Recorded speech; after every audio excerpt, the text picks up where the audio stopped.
La ilaha illallah, la ilaha illallah, la ilaha illallah, ma lana rabbun siwa.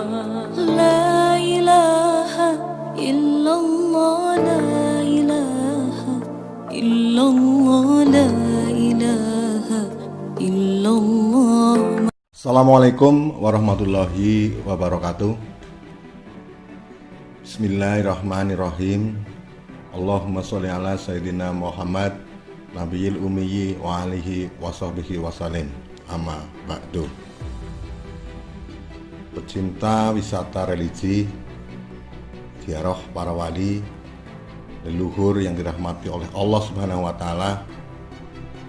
Kali ini kami akan berziarah di makam Panembahan Citrawati.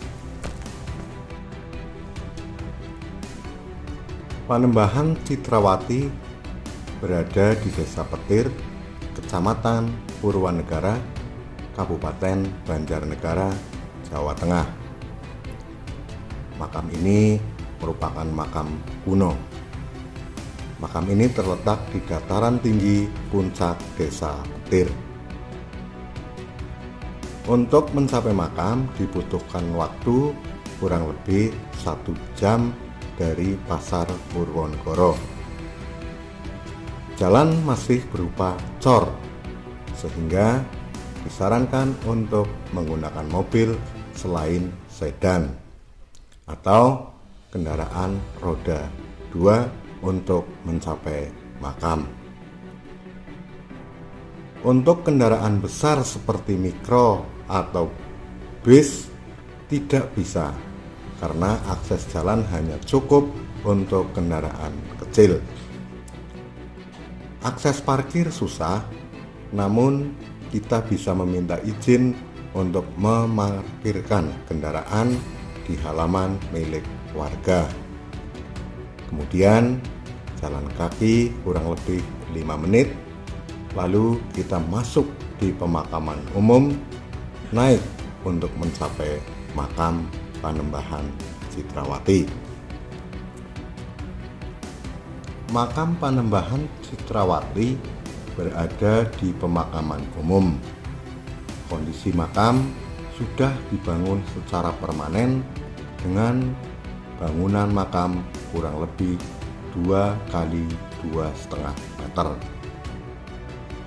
Pintu tidak terkunci, namun disarankan untuk menghubungi juru kunci makam di wilayah makam tersebut apabila akan berziarah. Tidak ada persyaratan khusus bagi peziarah. Konon menurut cerita dari Bapak Parto, mantan kepala desa Petir, cerita turun-temurun bahwa Panembahan Citrawati merupakan putri dari Panembahan Senopati Raja Mataram yang pergi dari keraton karena tidak sepaham dengan ayahandanya.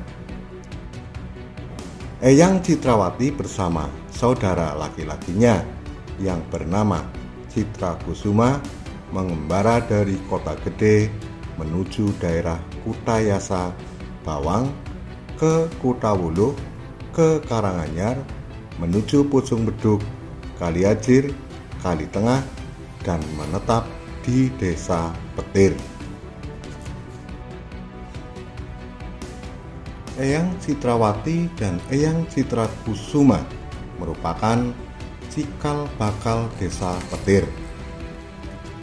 Diceritakan pada waktu datangnya Eyang Citrawati melewati Kedung Cengis dan menyeberang Kedung Glagah, terus melewati Jebres, kemudian mendirikan pondok di Gemawang yang dahulu merupakan tempat angker, yang menurut cerita merupakan tempat paling angker kepati-pati.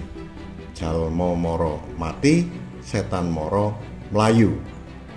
Juga bersembunyi dari kejaran Patih Bandaraga yang diutus oleh Panembahan Senopati untuk membawa pulang Eyang Citrawati dan Eyang Citrakusuma. Di Gemawang, di bawah Watu Indang besar, ada pohon besar bagus yang tidak sengaja daunnya dimakan dengan rasa pahit dan getir. Namun di perut lega, sehingga Eyang Citrawati berujar, tempat tersebut dinamakan petir, yang artinya pahit dan getir. Untuk mengingat di mana dia menetap, diceritakan Eyang Citrawati dikejar oleh Patih Bandaraga sampai dengan Kayu Bima, Kaliajir. Di Kaliajir, Eyang Citrawati bertemu dengan pendekar yang bernama Ki Ageng Jaka Amajir di Bulu Kuning atau Kubang. Bertarunglah mereka, kemudian Ki Ageng Jaka Majir kalah. Kemudian menjadi murid dari Eyang Citrawati dengan syarat Ki Ageng Jaka Majir harus bisa mengalahkan Patih Bandaraga. Kemudian Ki Ageng Jaka Majir disuruh tirakat dengan berpuasa, dengan menanam pohon pisang yang diberikan oleh Eyang Citrawati. Dengan buka puasanya berbuka dengan buah pisang yang tumbuh dari pohon pisang yang ditanam tersebut. Selanjutnya, setelah pohon pisang yang ditanam berbuah, Ki Ageng Jaka Majir berbuka puasa dengan buah pisang tersebut. Kemudian bertarunglah Ki Ageng Bandaraga dan Ki Ageng Jaka Majir di tengah hutan besar Wanadri. Selanjutnya, Ki Ageng Bandaraga tewas di tangan Ki Ageng Jaka Majir. Sebelum meninggal, Ki Ageng Bandaraga bersumpah keturunan Eyang Citrawati atau keturunan-keturunan dari petir dilarang menikah, atau yang mempunyai keahlian pagelaran seni budaya kuda kepang atau dalang dilarang menggelar atau diundang di desa Kaliajir, karena Ki Ageng Majir merupakan cikal bakal atau pemimpin desa Kaliajir.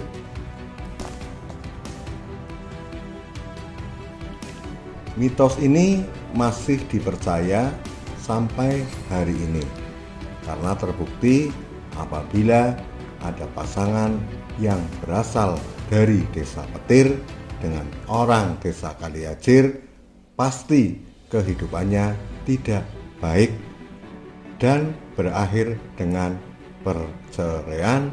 Dan apabila orang Petir ditangkap di desa Kaliajir, maka usahanya akan berakhir. Eyang Citrawati mempunyai abdi dalem yang bernama Eyang Roro Gadung Melati yang dimakamkan di Dukuh Siranti Petir, dan Eyang Roro Ireng yang dimakamkan di Kali Tengah. Eyang Citrawati hidup di tahun jauh sebelum Gunung Krakatau meletus, sekitar tahun 1578 Masehi.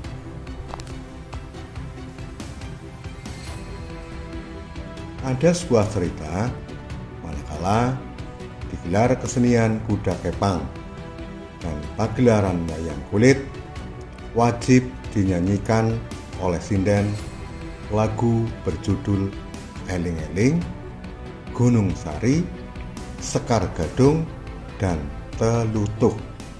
Apabila tidak dimainkan, dipercaya pagelarannya akan mengalami kendala atau gagal. Demikian sekilas cerita tentang Panembahan Eyang Citrawati. Kurang dan lebihnya mohon maaf yang sebesar-besarnya. Wassalamualaikum warahmatullahi wabarakatuh.